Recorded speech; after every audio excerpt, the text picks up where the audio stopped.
2장. 하늘과 땅의 모든 것이 빠짐없이 완성되었다. 일곱째 날에 하나님께서 하시던 일을 마치셨다. 일곱째 날에 하나님께서 모든 일을 마치고 쉬셨다. 하나님께서 일곱째 날에 복을 주시고 그날을 거룩한 날로 삼으셨다. 그날에 하나님께서 창조하시던 모든 일을 마치고 쉬셨기 때문이다. 하늘과 땅이 창조될 때 그 모든 것의 시작은 이러했다.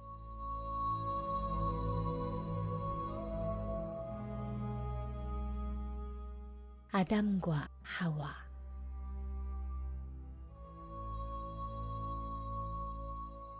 하나님께서 땅과 하늘을 지으시던 때에 땅에는 아직 풀과 나무가 돋아나지 않았다. 하나님께서 땅에 비를 내리지 않으셨고 땅을 일굴 사람도 없었기 때문이다. 땅 속에서 솟아나온 물이 온 땅을 적시고 있었다. 하나님께서 땅의 흙으로 사람을 빚으시고 그 코에 생명의 숨을 불어넣으셨다. 그러자 그 사람이 살아나 생명체가 되었다. 하나님께서 동쪽에 있는 에덴에 동산을 이루시고 만드신 사람을 그곳에 두셨다.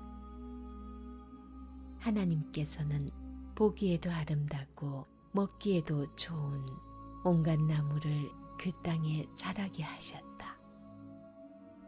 동산 한가운데는 생명나무가 있었고 선과 악을 알게 하는 나무도 있었다. 강 하나가 에덴에서 흘러나와 동산을 적시고 그곳에서 네 줄기로 갈라져 네 강을 이루었다. 첫째 강의 이름은 비손인데 그 미나는 하윌라 온 땅을 두루돌아 흘렀다. 그 땅에서 나는 금은 질이 좋았다. 그 땅은 향기 나는 송진과 만호보석이 나는 곳으로도 유명했다. 둘째 강의 이름은 기온인데 구스 온 땅을 두루돌아 흘렀다. 셋째 강의 이름은 히데겔인데 아시리아 동쪽으로 흘렀다. 넷째 강의 이름은 유프라테스였다. 하나님께서 사람을 데려다가 에덴 동산에 두시고 땅을 일구며 돌보게 하셨다. 하나님께서 사람에게 명령하셨다. 동산에 있는 모든 나무의 열매는 무엇이든 먹어도 좋다. 그러나 선과 악을 알게 하는 나무의 열매는 먹어서는 안 된다. 그 나무의 열매를 먹는 순간 너는 죽을 것이다. 하나님께서 말씀하셨다. 사람이 혼자 있는 것이 좋지 않으니 내가 그를 도울 짝을 만들어 줘야겠다. 하나님께서 땅의 흙으로 들의 모든 짐승과 공중의 모든 새를 만드셨다. 하나님께서 그것들을 사람에게로 데려가셔서 그가 그것들을 무엇이라 부르는지 보셨다. 그 사람이 생물 하나하나를 일컫는 말이 곧 그 이름이 되었다.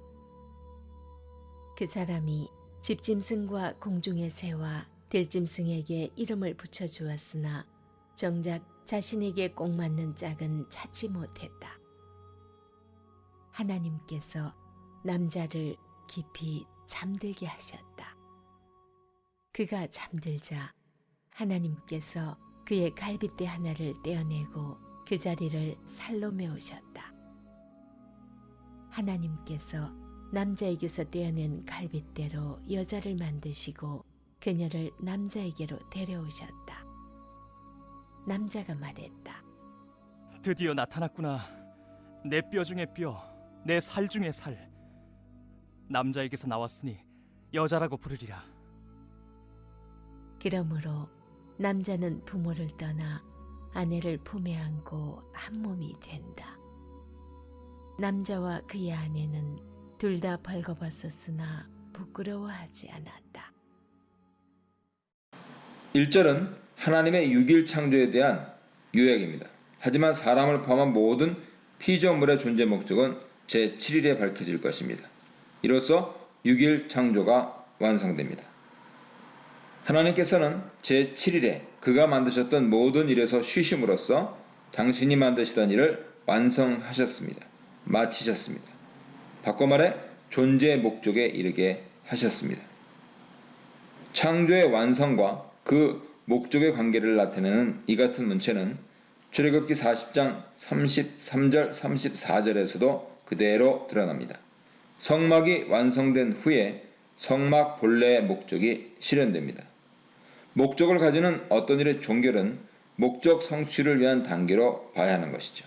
달리 보면 목적이 성취되지 않으면 완성되지 않은 것입니다. 6일 동안 창조된 관점에서 봤을 때 그 자체로 완결되었지만 존재 목적에서 볼 때는 하나님 안식하시기 전까지는 아직 완성되지 않은 것이죠. 이런 의미에서 하나님의 쉬심, 안식하심의 중요성이 있습니다. 그래서 제7일을 축복하시고 거룩하게 하셨던 것이죠.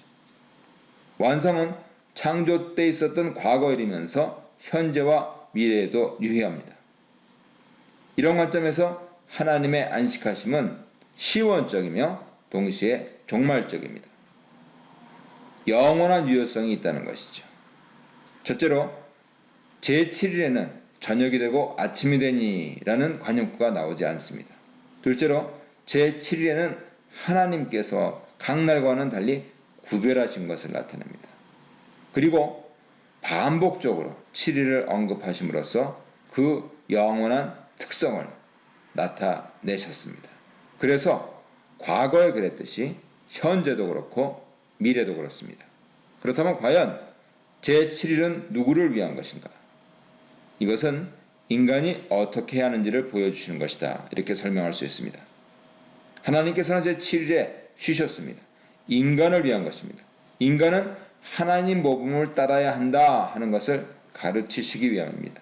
하나님께서 제7일에 쉬심으로 사람을 비롯한 모든 창조물을 완성하셨고 하나님의 안식하심으로 제7일을 다른 날들과 구별하신 것이 바로 제7일의 축복입니다. 따라서 사람과 다른 창조물도 제7일에 안식함으로 그날을 구별해야 하는 것입니다. 2장 4절입니다. 천지의 톨레도트 이렇게 나와 있습니다. 2장 4절부터 4장 26절 구간인데요. 하나님께서 사람을 어떻게 창조하셨는지, 사람에게 어떤 사명을 주셨는지, 사람이 그 사명을 어떻게 이행해야 하는지를 보여주고 있습니다. 5절 6절입니다. 사람이 창조되기 전에는 관목도 식물도 없어서 여호와 하나님께서 비를 내리지 않으셨습니다. 비가 내리는 현상은 자연질서가 조화롭게 움직이는 것을 나타내지요. 각 날에 창조된 창조물은 존속하는 데 있어서 상호 의존합니다. 창조주 대리 통치를 이행할 남자와 여자에게 하나님께서 직접 소명을 부여하시고요. 또한 사람은 부여받은 소명을 이해하는데 하나님께 의존적인 존재임을 보여주는 것이죠. 피조물 상호 간의 의존성, 그리고 절대주 하나님께 의존하는 그 내용을 나타내고 있습니다. 7절부터 14절입니다.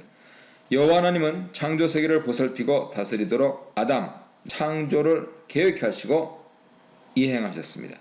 살아있는 호흡하는 존재라는 점에서 남자는 다른 모든 생물과 동일하지만 하나님 형상을 닮은 존재로 창조되어서 다른 모든 피조물을 다스리는 하나님의 대리자가 된다 하는 점에서 구별됩니다. 사람의 거주지는 하나님께서 아담과 하와를 위한 거주지로서 에덴 동산을 창설하셨다 하여서 최상의 장소를 주신 것을 그대로 드러내고 있습니다. 이 에덴 동산은 비옥했는데요. 첫 번째로 여호와께서는 탐스럽고 먹기에 좋은 과목을 나게 하셨습니다. 그 과목 중에서 생명나무와 선악을 알게 하는 나무가 동산 중앙에 있었습니다. 하나님께서 동산에 나게 하신 모든 나무는 탐나고 이로운 나무입니다. 선과 악을 아는 나무도 사람을 이롭게 하기 위해 존재하는 것이죠.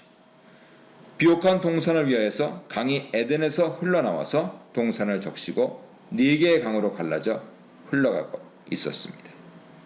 15절로 17절입니다. 아담의 인물을 서술하는 2가지 동사가 나옵니다. 경작하다, 지키다. 의미로 상호 보완적입니다. 자신의 이익을 위해 마음대로 땅을 착취하는 것이 아니라 비옥한 땅의 상태를 잘 지키기 위해 땅의 특성을 파악하여서 그 땅에 알맞는 식물을 심고 가꾸는 것을 의미합니다. 하나님께서 창조하신 땅을 이해하고 가꾸어야 하고 것이죠. 계명은 동산 각종 나무에서 임의로 네가 먹어라. 16절인데요. 금령은 이유가 제시되면서 더욱 강하게 선고됩니다. 17절입니다. 선악을 알게 하는 나무, 그것으로부터 먹지 마라. 왜냐하면 내가 그것으로부터 먹는 날에는 정령 죽을 것이기 때문이다. 전체적으로 일은 사람의 삶에 있어서 본질적입니다. 일하는 아담에게 여호와께서는 계명을 주셨습니다. 그가 받은 직무를 수행하는 데 필요한 양식은 동산에 있는 모든 나무로부터 마음껏 취할 수 있었습니다. 하지만 선과 악을 알게 하는 나무로부터는 먹는 것이 허락되지 않았습니다. 철저히 하나님 의존적인 존재임을 그대로 드러내고 있는 것이죠. 18절로 25절입니다. 여호와 하나님께서 사람이 혼자 사는 것이 좋지 않다고 하신 것은 독처하는 아담, 남자의 삶이 하나님 창조 목적에 부응하지 않았다는 뜻입니다. 모든 것이 심히 좋았다 말씀하신 것과 대조되죠. 하나님 소명은 남자와 여자가 협력하여 이룰 수 있는 것입니다. 이런 의미에서 소명은 존재론적입니다. 따라서 아담, 남자 혼자 그 소명을 이해하는 것은 좋지 않습니다. 남자 아담과 상응하여 동등한 위치에 있고 아담이 소명을 이행하는 데 보완할 수 있는 짝을 창조하기로 하신 것이죠. 남자와 여자가 동등하고 상호 보완적인 관계 속에서 하나님을 대신하여 섭정하게 될 것임을 보여주시고 있는 것입니다.